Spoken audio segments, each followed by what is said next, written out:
একটি নিরিবিলি গ্রামের পথ ধরে রিয়া তার বাবার হাত ধরে হাঁটছে। পরনে রঙিন জামা, চোখে কৌতূহল। বাবা শরীফ মেয়ের দিকে তাকিয়ে হাসলেন। কি রে রিয়া, স্কুল ভালো লাগছে তো?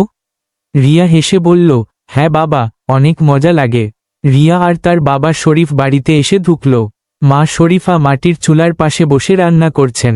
রিয়া দৌড়ে মাকে জড়িয়ে ধরল। মা, আজকে আমি ক্লাসে প্রথম হয়েছি। শরীফা খুশি হয়ে মেয়েকে চুমু খেয়ে বললেন, তুই তো আমার রাজকন্যা। বাড়ির পাশের বড় তালগাছের মাথায় বসে আছে এক ভয়ঙ্কর শাকচুন্নি। তার গায়ের রং নীল, চোখ দুটি লাল, আর চুল যেন পেঁচিয়ে আছে আকাশে।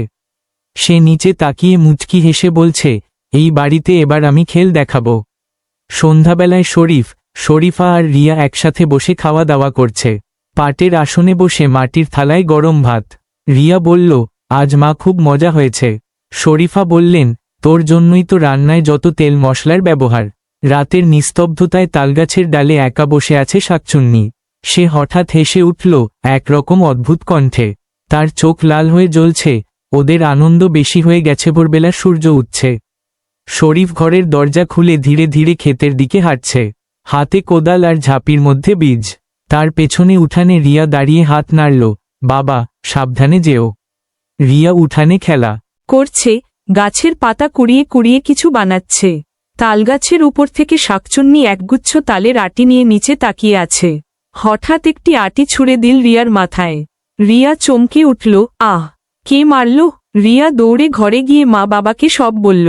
শরীফ ভাবলেন, তালগাছের ওপরে কি কিছু আছে? তারা সবাই মিলে তালগাছের দিকে তাকালো, কিন্তু কিছু দেখতে পেল না। বাড়ির ভেতরে সবাই একসাথে বসে দুপুরের খাবার খাচ্ছে। মাটির পাত্রে ভাত, ডাল আর মাছ ভাজা। রিয়া মাথা চুলকাতে চুলকাতে বলল, মা, ওই তালগাছটায় কিছু একটা আছে মনে হয়। রাত নামতেই সবাই ঘুমিয়ে পড়ল। রিয়া মায়ের পাশে শুয়ে আছে, কিন্তু তার চোখে ঘুম নেই। বাইরের গাছের দিক থেকে এক ধরনের অদ্ভুত আওয়াজ আসছে। হি হি হি হি। সকালে রিয়া মাকে বলল, মা, গাছের দিকে একবার না তাকালে বুঝব না কিছু। শরীফা বললেন, চল, বাবার সঙ্গে গিয়ে মন্দিরের পুরোহিতের পরামর্শ নিই। বাবা শরীফ, মা শরীফা আর বড় হয়ে যাওয়া রিয়া হাঁটতে হাঁটতে মন্দিরের দিকে যাচ্ছে। তালগাছের মাথায় বসে থাকা শাকচুন্নি এবার আরো লম্বা হয়েছে, চোখ আরো ভয়ঙ্কর।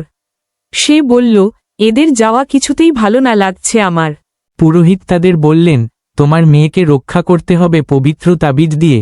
রিয়া মনোযোগ দিয়ে শোনে। শরীফা তাবিজ হাতে নিয়ে কপালে ঠেকান, এইবার বাঁচাও আমার মেয়েকে।